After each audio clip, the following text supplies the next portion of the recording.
Hello all and welcome to the Mug Life DIY. I am Julia and I am so excited that you decided to stop by my channel.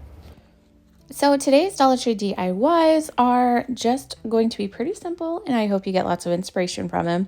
So I bought this little love ladder actually quite some time ago. I feel like I'm always saying that and I just really adored it. I love how it had the little piece of greenery at the bottom. I loved the gray and the white.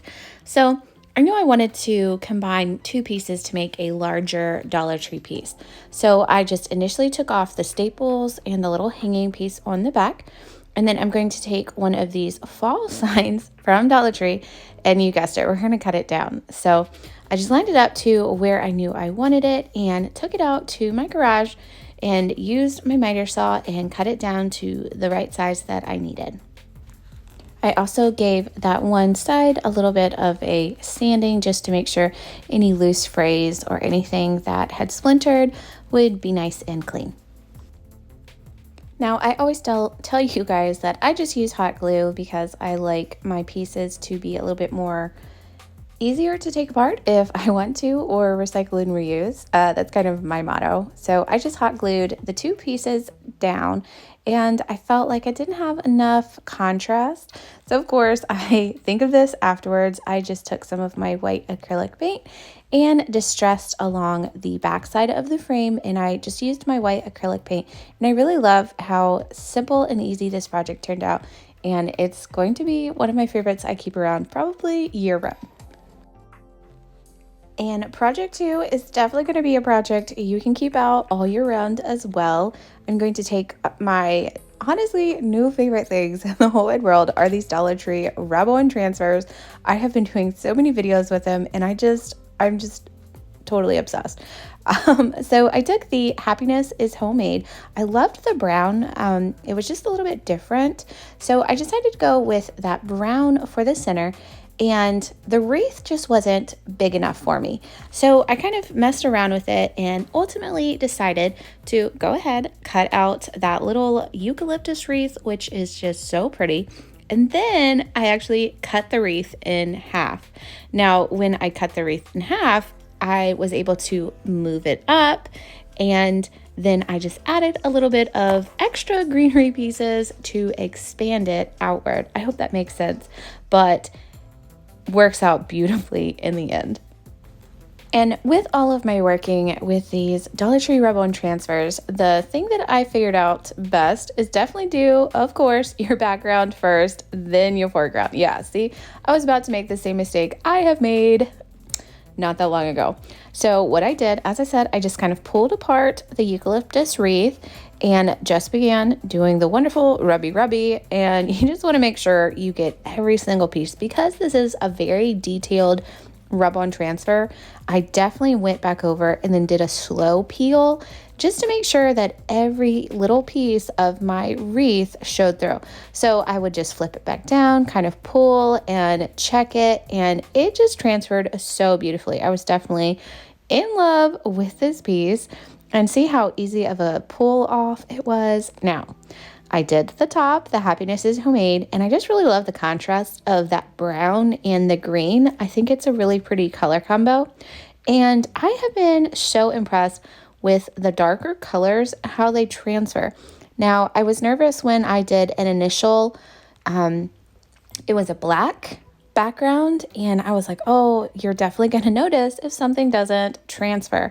These transfer amazing, and see how it just looks a little sad. So I cut off some smaller pieces from that same little rub-on transfer sheet, and I just kind of added them to the sides just to fluff out our wreath a little bit to make it look a little bit more organic and natural with the pieces that we cut and extended.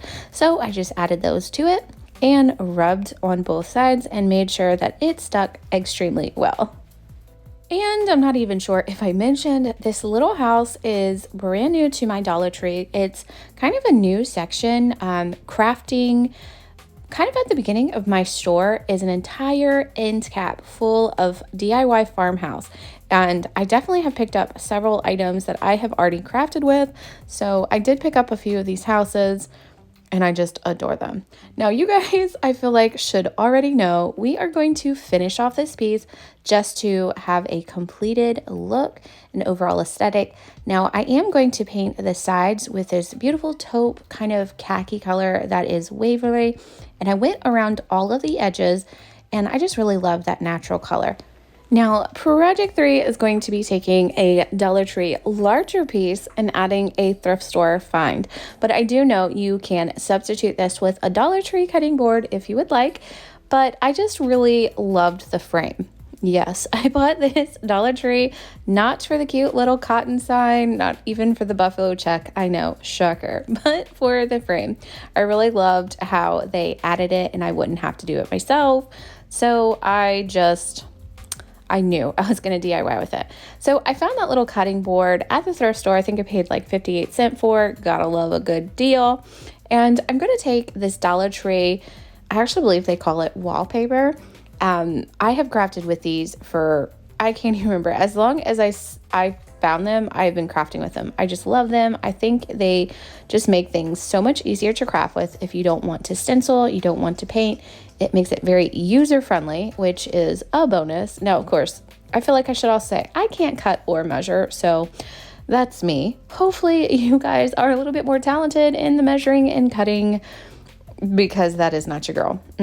So after cutting about 50 times to finally get it sort of close, I peeled off the backing of that wallpaper and still had to trim some with my X-Acto knife, but you know, A for effort, we'll go with that. So just pulled off the backing and pressed it down, and fun little fact, it did not show that little middle section if you're worried about seeing the other side of the Dollar Tree sign peeling through. I used my Cricut scraper and just kind of flattened it really good. And oh no, see, I didn't even use my Cricut. I used the same little rubbing tool and I just rubbed it really good. Now see, X-Acto knife in for the save. So I only had to trim off just a tad bit, but it definitely was bugging me. So I went back through and cut off those little extra pieces. Now I did love the frame that was in that brown color, but I wanted just something a little bit extra and a little bit sparklier. So I took this really fun bronze color, which is just an apple barrel acrylic paint. I just adore how it just kind of has a little bit of a shimmer to it. And I painted all of the edges and the front of my little frame. And I just love the contrast with the pattern and, you know, the background. So we're going back. As I said, I'm kind of obsessed and I just love them. So I am taking the welcome home and those little greenery pieces and a few other, I feel like it's like an olive sprig. Not quite sure what those greenery pieces are, but they are so pretty and I just really love them. So I wanted to see how I could do if I layered several pieces that weren't entirely attached, if that would make it harder. It definitely had a few challenges like the slipping and placement, but overall, even with them not all being one single unit, I feel like it came out beautiful. So all I did was same method. You pull them off, you take your rubbing tool and you just rub. Keep rubbing until you see that lightening of the piece of like clear plastic, and then you'll be able to completely pull it off and the rub-on transfer will be beautiful. And the final step is just hot gluing that bad boy down to the center of our picture. All right, now our fourth Dollar Tree project is definitely reminiscent for me of a lantern that I made probably 3 or 4 years ago on my channel. So I found these little longer kind of rectangular shaped frames and I've done a couple projects with them and I literally hated them. They were the bane of my existence, so they stayed there in the box of the Dollar Tree Doom projects, and just finally kind of decided to conquer this fear and to see if I can make a workable DIY project for you guys. So I took 4 of them, pulled off all 4 backings, all of the little black metal pieces and the little hanging pieces, gave the entire 4 pieces a sanding, then decided to kind of see what placement I would want for the lantern. Now, because of the shape, you kind of have to do, as you can see, one on the inside, one on the outside, one on the inside. Now, I did end up putting the frames inside out per se.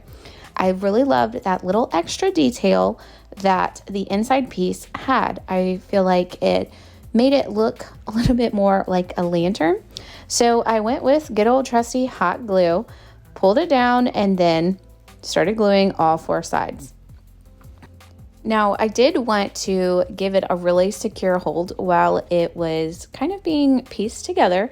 So I took a combination of my clamps. Some of these are from Dollar Tree and some of them are from Harbor Freight. Yes, I love finding craft supplies at Harbor Freight. Whenever my husband's wandering about for tools, I look for crafting supplies. Yes, I mean, you just never know what you can find.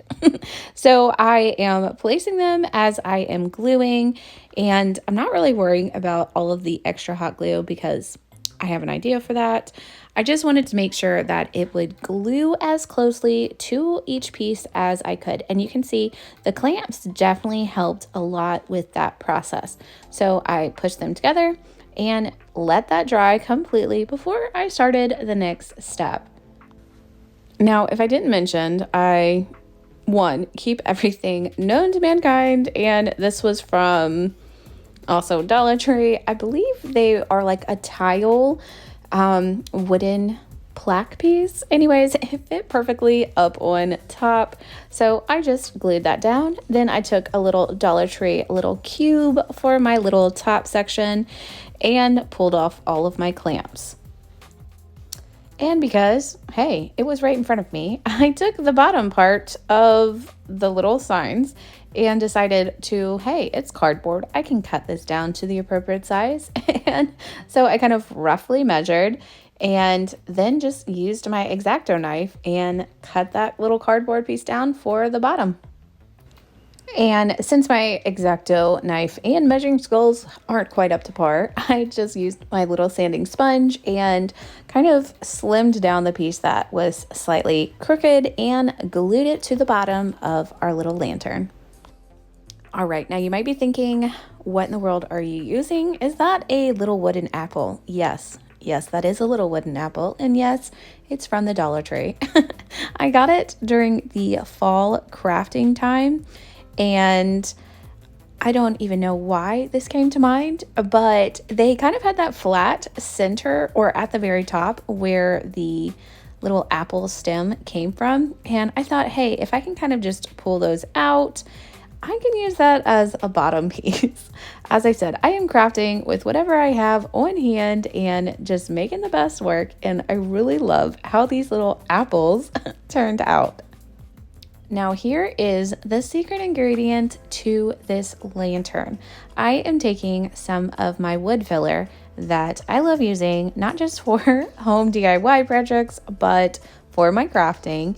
And I am going to fill in all of those little cracks, the little holes, pretty much any crack that was on this lantern. I filled. Now this was probably the longest process other than the spray paint drying in this project, but I really feel like this finished off and elevated this piece. And yes, it was definitely time consuming, but it was worth it. Now you can even already see it goes on kind of that pinky color, and when it dries, it's in the natural. That is the one that I normally buy because I like knowing when it is completely dry. So I like the color changing factor. I'm not entirely sure if Dollar Tree has a wood filling, what would this be called? Wood filler paste? Just not sure if they have that. I do know they have like a drywall spackle. So that possibly could work, but I really just wanted my piece to have a little bit more of a rougher, more organic look with the wood. So when this dried, it gave my piece kind of a chalky finish, which helped because I had already sanded it down and I really wanted my spray paint to adhere to the surface. Now, these are almost like a plastic. They are not wood. So paint doesn't always tend to stick to it. So this just gave it a nice little extra added bonus, but definitely don't skip over this step. You will regret it, and definitely give it a try. Now, to make sure all of my edges didn't have any extra of the wood filler built up, I just used one of my palette knives and kind of just made sure that it was in the cracks, but it definitely wasn't overflowing. So I wanted those sharp edges still, and it just kind of helped me get in some of those harder places. And then as I was rotating around, it definitely helped me see what I had missed. And so I was able to kind of go back and fix all of the pieces, but was able to fix them in the end. Now, after I finished with the wood filler, I lightly sanded and spray painted it with a matte black, about 2 or 3 coats. Here is the little house project. I couldn't remember which project number it was, but it turned out super adorable. I'm in love with it. I added it to my wooden tier tray in my kitchen on my island, and I think it's just kind of a fun pop of greenery, really simple, very craft friendly. So if you are a beginner crafter, this would be perfect for you. Now, if you aren't new to my channel, you know I love layering things. I love adding multiple dimensions and all of my projects together, especially my newer ones. So I was able to connect this on my vintage radio with a couple of my older projects, and I think it turned out really fun. Now, I'm not going to say hoarder, but I really love cutting boards. I have several of them in my kitchen with a vintage toolbox, and I just thought this one with the words, because I don't tend to always use a lot of decorative words, just was really fun with my other cutting boards.